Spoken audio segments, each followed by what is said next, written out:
Live, it doesn't say yet. All right. There we go. Beautiful. We are live with Dr. Valencia Ray. This is Amanda Elo'esh, your quicker waker upper, and this is Inalienable Sovereignty, Conversations for Elevation. And it's so great to have Dr. Valencia back. She was on last year with Inalienable Sovereignty, and she's one of my favorite humans, and would love to welcome you to this conversation, Dr. Valencia. Oh, thank you so much, Amanda. You're one of my favorite humans too. And yeah, it's just been an interesting year, and yeah, it's just been awesome. I'm Yeah. looking forward to the Can conversation. Right. Can you share just a little bit about yourself, what you're doing in the world? Yeah, so in a nutshell, I come out of the conventional system, retrained as a functional medicine doctor, and I've been on this lifelong, since childhood, awareness around what is my purpose and things that used to drive me crazy that I really didn't want to feel like I was having to deal with, but it was just a part of, who I am. And ultimately, through this venue of functional medicine, I really was able to reverse some issues I was having with my own health that I couldn't get to the root cause of. Mm. And that's what it's about, functional medicine, getting to the root cause. But my passion or focus is around women in the midlife, and they're busy women, and stress is unfortunately the cause of 95% of chronic disease, and it's a silent killer. And when Mhm. I came to realize what stress really was, because I didn't really learn this out of the conventional system, I could see how it just wove right into this knowing I had as part of my work in the world. So there's that functional medicine piece, but then there's something, a separate work that I've brought into the world this year called Well, Whole, and Wise. And that is a program that is non-medical, in that you don't have to be in my state of licensure, et cetera, but it's really about helping women to empower their own health. It's wellness. It's more it's food is medicine, and it's very powerful. I mean, I'm just amazed at what I've already witnessed. And then there's a subcategory in there called facet healing, which is where I'm going to focus today mostly. In that, the facet healing is really about be you magnificently. It's really about reclaiming the parts of yourself that are unconsciously sabotaging your health, your physical, your mental, emotional, spiritual. And it's not bad, it's not wrong. It's just we don't really understand it. So in summary, there's this bridge connection between, in my conventional doctor world, while I was trained in internal medicine and chronic disease, et cetera, my specialty ended up being an eye surgeon. And that, as I sold it and moved on to answer this calling that wouldn't quit, out of my mouth one day, as a woman was asking me, what are you going to do now? You sold your practice. What are you going to do now? Just for the first time, the thought even went through my mind. It came out of my mouth in an instant, and it was, well, Linda, it's like, now I'm going to help people to eliminate cataracts of the soul. And I had Mm. never even thought of that term before that moment. So I'm like, okay. But I came to see, yeah, that was a perfect metaphor. And it held me, focused on my journey of now helping women to expand their vision, for their life and all kinds of things, and seeing who they really are. So Mm. here I am. Long Beautiful. journey, long journey. Beautiful. I love it. We've had all kinds of conversations in person and online, and I'm curious, what does inalienable sovereignty mean to you? And if it's not too much to ask at the same time, how do you see that tying in to the work that you're doing in the world? Okay, so we want to bring context before I dive off here, because you mentioned the word sovereignty, and people minds can go in all kinds of directions. Yeah. So I wanted my brain for a while now. I can't tell you, it's been at least a decade, because I started writing about this at least a decade, maybe 15. It synthesizes And I came to realize, because I've been studying neuroscience since 1998, it's actually a part of ophthalmology or eye surgery because the brain and the eye and all this anyway, but I've been interested in the cognitive aspect. And so it's very, my approach and when you talk about sovereignty is to be clear that it's very both and, it's not either or. That's what has us in this trap in the world right now is this left brain either or thinking. Right brain can pull out the both and see the big picture. Left brain sees the trees, right brain can see the whole forest. And when I'm talking about sovereignty, I'm talking about it in the context of sovereignty in community. So this isn't about this Lone Ranger, I get to, it's all about me. In fact, if it's all about you, you might want to, we're going to be talking about, I hope, this conversation around the shadow, so to speak. And part of my purpose, I feel, is to decondition this word shadow and take it out of the dark. I mean, the dark is another whole conversation. I'm not talking evil. To take it out of this context that means demonic or something's bad or something's wrong. People pretend like, shadow? What shadow? I don't have a shadow. What are you talking about? Well, look, here's what I'm talking about. Shadow just means the human illusion.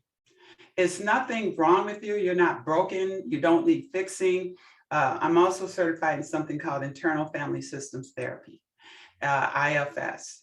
And that is like the conventional or intellectual approach to this ideal of shadow, that they are just parts of ourselves. They're not pathologic. We have a central self, and I would call that like the essence self. You can call it the crystals, you can call it the Christ, you can call it, different cultures have different names, but it's this essence self. And then there's these parts of you. And if you don't, understand that, we'll talk about why this is important, but getting back to sovereignty and community, it's just essentially saying you are a being and there's this divine inalienable right in this 3D system of planet Earth that we're in. I don't know what's going on in the whole galaxy, but right here, okay, is this sense that in order for us to expand our consciousness and grow and be who we really are, we need our voice and we need to be able to have our own set of values. You don't have to agree with my values. I don't have to agree with your values. We do need law and order. We need equal access to that law and order. But hey, in today's terms, it doesn't matter if your values are right or left. You can't come in there and make somebody think like you. But what we can do is find the community in which we align with and we can work with. And to the degree we can deal with our shadows, we actually have more compassion, more empathy, more ability to tolerate, more ability to say, I don't agree with you, but it doesn't mean I want to kill you. I mean, my goodness. So that's what I mean by sovereignty, is the ability to understand your divine, God-given purpose or mission or life's work or, different aspects to it. And how can you access that in freedom, and create a society where both and works. And so that's about sovereignty, for me. It's so aligned. I really appreciate that, the non-dualistic way, Right. and also just really recognizing that the whole self includes a lot of different elements. Some are easier to embrace than others, but recognizing that the whole is essential, just as it is in the human, as it is in the environment, as it is in the culture. And how do we bring loving kindness and welcome it all in and trust that when it's functioning together in some kind of sense of harmony and justice, that we're stronger in that whole within ourselves and in our cultures and communities, for sure. That really resonates. Yeah, that's it. It's our connection. While we're a sovereign individual with our own unique expression, we're still connected. It's both and. The quantum field will show that you're connected. There is no empty space. We're connected to nature. It's a divine matrix.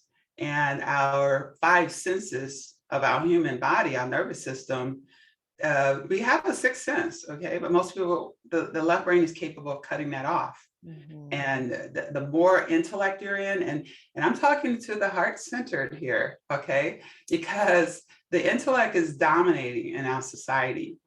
And the intellect is not wrong. We need our intellect. So don't get me wrong. This is not like a thumbs down on ego. All of this is just a part of your nervous system. So you can pretend like we're different. So we can individuate, you know. I don't think either pole is proper. It's not like, oh, kumbaya, we're all blended in and we have no sovereign unity. And there's whoever the domineering ego of the day gets to tell everybody how to think. Well, that's not wholeness, okay? And if we can't be whole inside ourselves by learning how to embrace these disowned parts to be shoved in a closet and pretend like we don't have them, if we don't bring that wholeness and healing together, it's just going to get reflected outside. And that's what we're looking at right now, all this fragmentation and denial and repression of emotion. And all of that leads to illness and poor health and disturbs your hormones in your body. So, like even as a functional medicine doctor, I'm not just a doctor who left the conventional system and now I'm supplementing, I'm substituting, medication for a bunch of supplements. Sometimes you need these extra supplements to get yourself back on track. But the ultimate goal is harmony with the universe, healing your mind, making friends with your feelings, using food as medicine, and getting back to healthy food. Not like Frankenstein food, but at the end of the day, this is a journey that we're all on together. And the sooner we can make friends inside of ourselves, the sooner we can love and embrace each other outside and stop trying to project our pain out on other people. Because that's what we're essentially doing. And when we try to control everything. Yeah. Yeah. Hurt people, and healing people, heal people. I love that rephrase. And you shared so much that could be unpacked. I mean, one of them is the five senses, and then you mentioned the sixth sense, and there are so many indigenous cultures that recognize way beyond six senses. Yes, yes. And some of my not recent, but more recent in my 50 years awareness is that how much we've been programmed to not even be aware of, talk about. It's not in our language, it's not in what we're trained to, but we have access to so much beyond that. But it's so outside of conversation and our language that we have all these other super senses, is what I call them, that once we can start to remember or be aware of them, we have more of ourselves. And I personally believe a lot of what people feel like is shameful or broken or stuck about themselves is actually these super senses, these superpowers that were labeled as, inappropriate or, disruptive in school because they were outside of that controllable structure, expressing themselves uniquely. Oh no, let's do something to, quash it. And one thing that's coming to my partner, Matthew, he has a 10-year-old daughter who was recently diagnosed with ADHD. And we've been looking at, it's different. It's not bad or wrong, but how easy it is for other people who are involved in trying to support her wanting to diagnose it as a disability, versus it's a different way of thinking and responding. And I'm curious if you have any insights about that. Yeah. Yeah, I don't like the labels. Like when I was in my transition, in my journey to here, especially once I saw my ophthalmology practice, it's like I went down another rabbit hole. I've been going down, okay, like I call it a spiral around the mountain in an octopier. And it never stops, but I'm just saying, so so I've fallen down this other rabbit hole and I started learning all these esoteric, parts and pieces.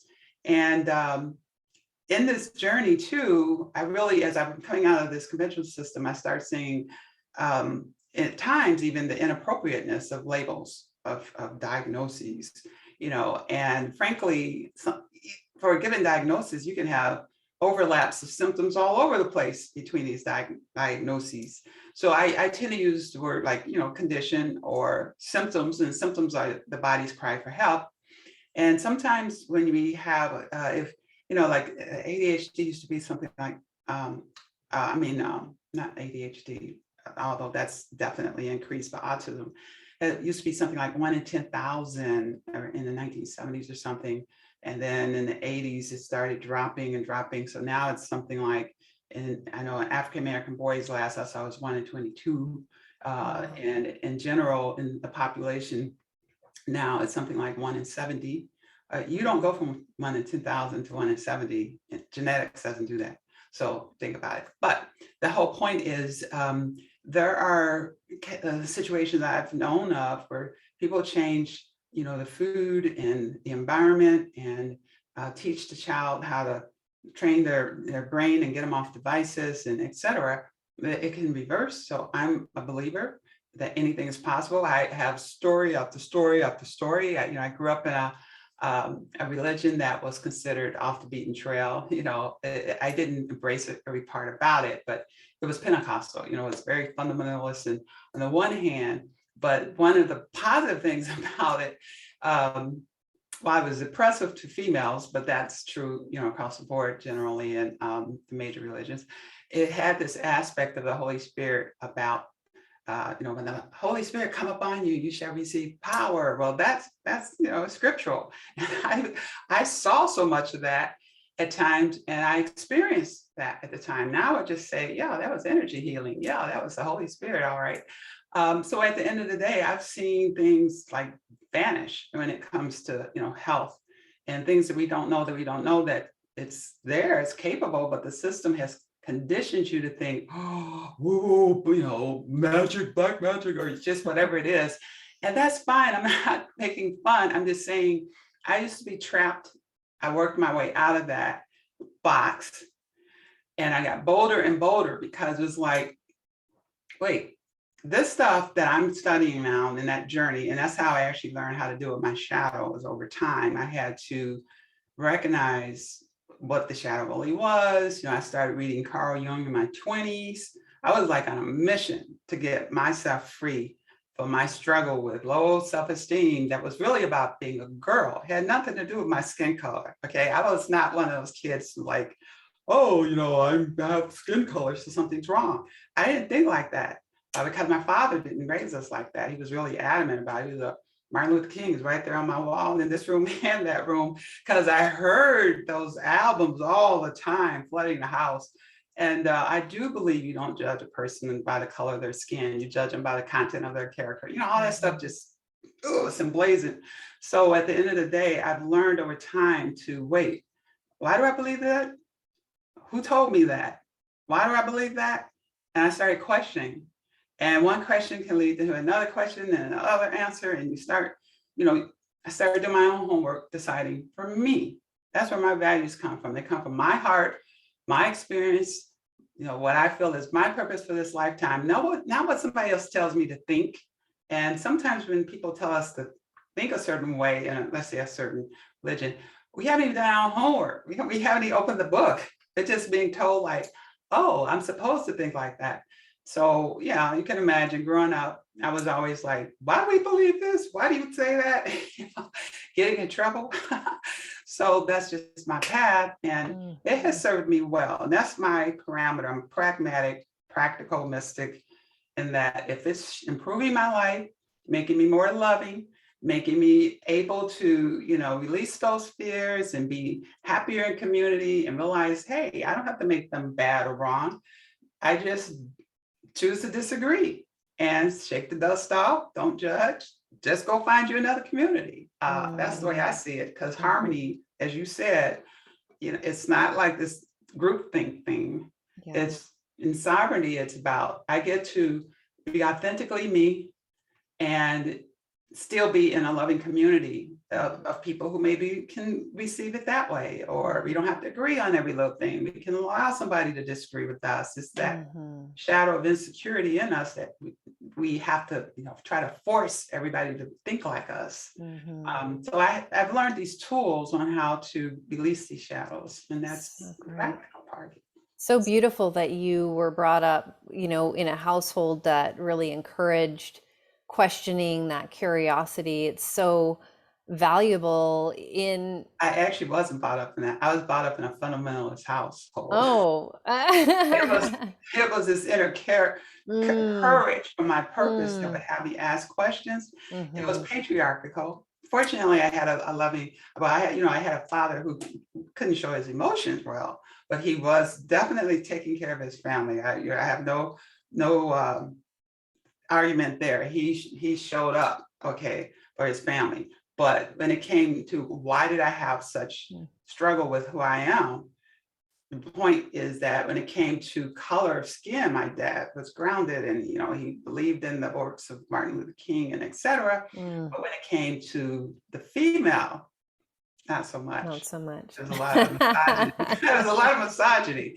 I have four Mm, brothers, and it was a tiered way of thinking about men versus women. That's why I am so interested in helping women to find their mm, voice and their freedom, because I can't mm, come out this box of questioning myself, plus this outer voice forcing a viewpoint about God, he like, where's mommy God? Where's mommy God? It's like, shut up. So at the end of the mm, day, um, can relate. yeah, it was a Mm. struggle.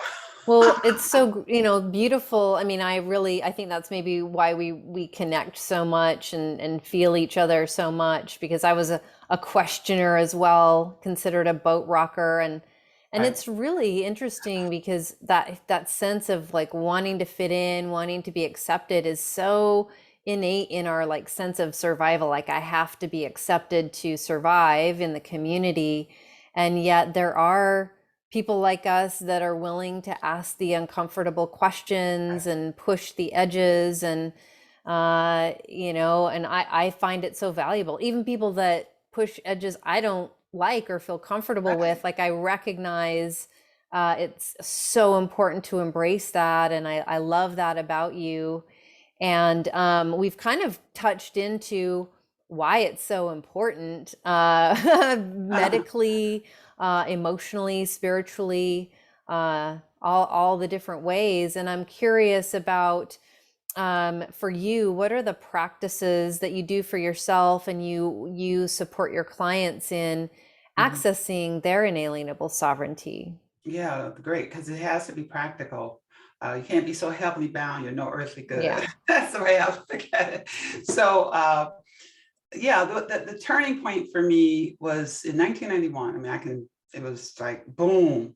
I had gotten so far in this intellect, I had forgotten the playful part of me, the musician, the artist, the dancer, had all been shoved under the rug, and I was this doctor, and I was goal set, and it was all these kind of linear qualities, which is like yang or masculine, which is not the same as gender. It's like left brain. You can think of it all like this. That's what it is, and it had taken over, and ultimately, that's why I'm so passionate about understanding stress.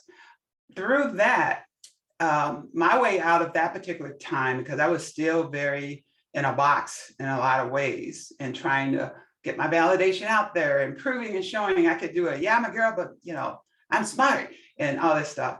And ultimately, it was like that overwhelmed, overcommitted, over go getter, over everything overwhelmed me enough that it was like, God, if you don't help me, I'm going down. And that was like, it's a story, but it Mm, was the turning point. Like, it's like, I now understand why people kill themselves. mm, Okay. So it was a big deal. And mhm, as I'm like literally praying, oh God, if you don't help me, I'm going down. Boom, I felt this like spiritual presence that in this inner voice, this is that intuitive, still small voice saying, don't worry, Valencia, you're going to make it. mm, And that was a turning point I'll never possibly even be able to forget. And it set me on this. I took that motivation that was after all this, external approval, and I had reached it. I was only 31, and I had Mm. reached everything: the house, the car, the money, the accolades, and it was like, is this all there is? Because what was missing was the soul and the heart, and the play had even got squashed, right? So I was burning out. That's what happens when we take out the cool and the dark and the sleep, the nighttime or the rest, the rejuvenation. That's all it is. That's what I mean by dark. It's that yin yang. I'm not talking evil, right? So at the end of the day, there was this imbalance. And from that time on, I never left my spiritual path. I had to find my way of what that did that mean for me. I took some of the things I learned growing up. It's not that it was all bad. I took the concept of the Holy Spirit along the whole way. In fact, that's what I feel was a still small voice that gave me that. Yeah, and at the end of the day, even though I felt like I was walking by faith, because on the inside I had what would have been clinical depression. I never saw a doctor about it because all they were going to do is drug me. And I just walked my way, didn't miss a beat. I had people coming up to me saying, who knew what was going on? Like, how are you doing it? Well, that was the spiritual part. So I can't overemphasize this journey to the heart is a part of it and what that means for you. But you might have to get out of the box and you might have to let go of some sacred cows. Okay, just it's up to you. And then there's this practical tool. I went through a lot of different esoteric tools. And ultimately, what I took home, what I bring now, is this conversation that I started out studying human design 7 years ago.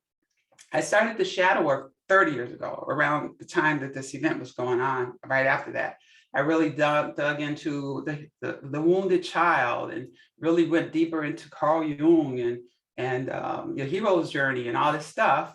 And I started realizing there were parts of myself that I could witness with time, because I started eventually meditating because my mind was just out of control. And it was the only way to rein it in was to listen to sound that would bring me down to alpha state. So as that was happening, I started realizing I am not my thoughts. And, one thing led to another thing and another thing. And I started calling it parts work and didn't even know there was a therapy being developed during those years too, which was IFS therapy. And then I stumbled 7 years ago into human design after, experimenting with other tools. But I found human design very practical, but still a little too intellectual in many ways. But then 2 years into it, I got an intuitive insight that I can use the gates for parts work and shadow work. The gates of human design. Gates of human design.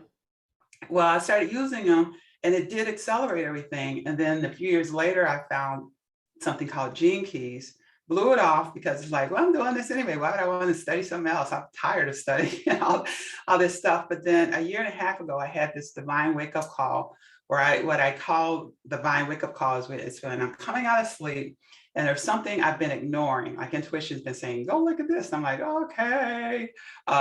But when it gets urgent, I wake up and I hear this sense of urgency, go sign up for Gene Keys. I'm like, okay. So I get up and I just put it on my junk mail list, actually. And next thing I know, I'm getting this email about this 4-month retreat thing online and blah, blah, blah. So I get in there and I'm like, holy cow, this is so much more organized and etc. But it was fish in the water because I was already doing it. And it was just helping me not only organize, but the thought process is a lot more organized and deep. It actually came out of human design because the creator of it, Richard Rudd, studied with the guy who originated human design. So it's connected and it's just my gift. It's like, I'm not afraid of the dark or the shadow. And I've made friends with emotion a long time ago. And anyway, it's a way to give you using DNA, so there's just science blend through the I Ching, which is essentially using the 64 DNA codes and the codon rings 5,000 years ago before we even had a human genome project, because obviously we're intuitively downloading this. And it's amazing how I even see patterns affecting health. Stress, the the codons or the gene keys of stress. There's 6 of them. It's the largest codon grouping. I have all 6, either directly or connected as a programming partner. And I'm passionate about, this is my work, is to help women understand what stress really is, how it affects the health, how you actually can retrain the nervous system. And so my facet healing has more to do with those who have ears to hear and really want to address these subconscious patterns that are standing in the way of your health, your relationships, who you think you are, and embrace it as part of the human journey. It's nothing pathological. So these are tools.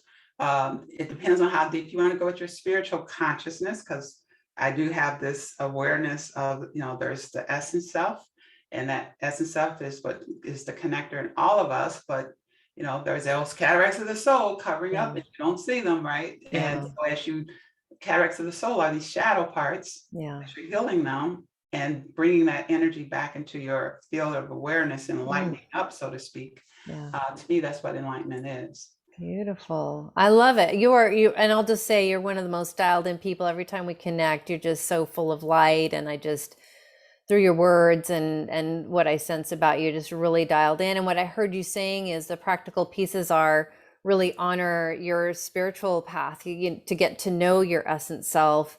Meditation is a key, which I completely align with. IFS therapy, human design, understanding human design, and the gene keys. And it sounds like you weave all of that into how you support your clients. And this could probably be like a whole weekend workshop unpacking all of those things. But instead of doing that, I just encourage people to reach out to you and to connect with you, to learn more about what you're doing and how you're helping people to embrace their wholeness, and to not see the shadow as this evil bad thing, but to work with it as a beautiful part of the self. And so if you could share, how can people, because this is podcast and YouTube as well, so how can people find you and connect with the work that you're doing? Okay, great. Thanks for asking. So Valencia Ray, my name.com is my mind, body, integrative medicine, science for soul, health website. And if you remember my name, valenciaray.com, you can always find me. And then I have a separate company website, is Well Whole Wise. Well Whole Wise. Yeah. LLC. Beautiful. So if you put in wellwholewise.com, it'll talk about the Well Whole Wise program. And there's just a page holder as a second program there on facet healing, where I'm doing some women's circle things coming up here, just having conversations around and helping people understand their gene keys. I am a gene keys guide. I'm in that gene keys community. And those would be the main 2 ways to be able to access and contact me. Beautiful. I highly recommend. There's, again, just so much resonance. We can believe and understand and have a lot of knowledge, but if it's not fully integrated, then that subconscious shows up, and it feels like it's going in the opposite direction often than what our belief systems are. And so if anybody's finding themselves struggling, please reach out to Valencia Ray, and we're here for you. Please feel free to ask questions. What do you want to know more of from Dr. Valencia, from me, from these inalienable sovereignty conversations? Thank you so much, Dr. Valencia, for taking your valuable time to share your wisdom and your life journey with us. It's always a pleasure. I look forward to staying connected with you. Hopefully everybody else that gets to access this conversation will also get to experience working with you, engaging with you one-on-one. Until we get to connect again, everybody. Okay. May the source be with you. That's right. May the source be with you. How? Bye now.